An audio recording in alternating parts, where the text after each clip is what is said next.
On 24th November 1859, a large hardbound book 502 pages long called On the Origin of Species was published by Charles Darwin.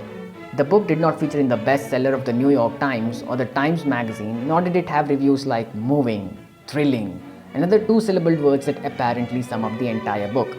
And nor did it have a three-act structure or carefully sketched out characters. But it would go on to revolutionize the way we look at our planet, and in particularly ourselves.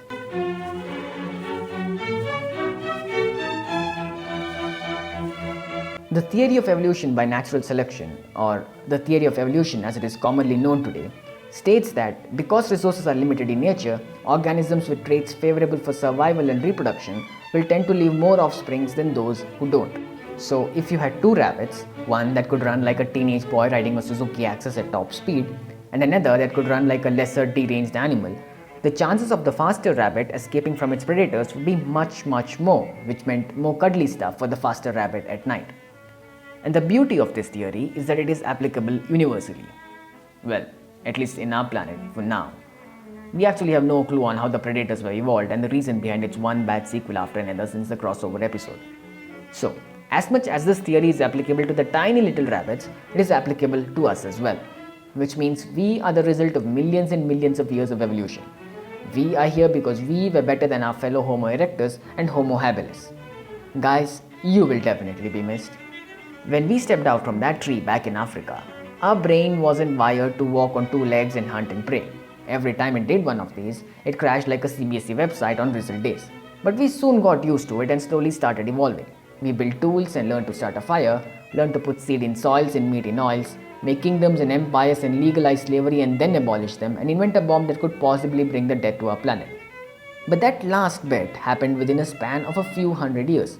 Remarkably tiny in the context of the universe. The majority of the million years we spent went in hunting and gathering and finding a safe place to potty and make babies. 1.2 million years ago, no man found the beauty of the rose to be so majestic and captivating that he had to put it down in words and make a book about it, because he was busy not getting bitten by a piranha.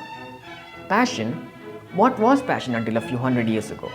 Imagine what would have happened if Gandhi had taken up tap dancing or Napoleon was into jazz because it was their calling and they ditched everything else because that's what brought them true happiness. It has only been this post-industrial society that has made things capable of such feats, where the son of a farmer could go on to become a doctor and the daughter of a doctor could become an expert in kuchipudi. Well, a doctor's daughter is most likely going to be forced to be a doctor, but you get my point. We have fought all sorts of things to get here, from diseases to poverty to racism and religion. And now you want to talk about passion. How old are you to even talk about passion? Not you, your brain, you. In the context of evolution, how old is your brain to even think of this concept called passion? Your brain is just a child in this arena, which only a few hundred years ago was filled with just ego and an insatiable sex drive and jealousy and war. There was no place for purpose, no place for passion. You did what your forefathers did, and your forefathers did what their fathers did. You could not get into a Cambridge or an Oxford by writing a test because you were born as the son of a blacksmith or a soldier and it was not your place to decide what you wanted. But now, all of a sudden, you want to talk about passion. Are you not going to give this brain enough time to adjust, to evolve, to come to a stage where finding passion is going to be as basic as finding food and shelter?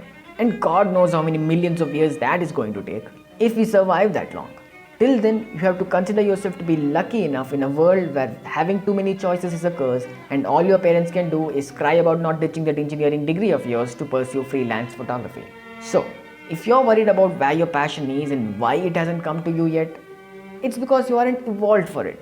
Your brain is still in the early teens of its life, lost and confused with the basic understanding of the world based on the preconceived notions taught to it by the past. And most likely, it won't come to you like the name of your classmate from that batch in 2013.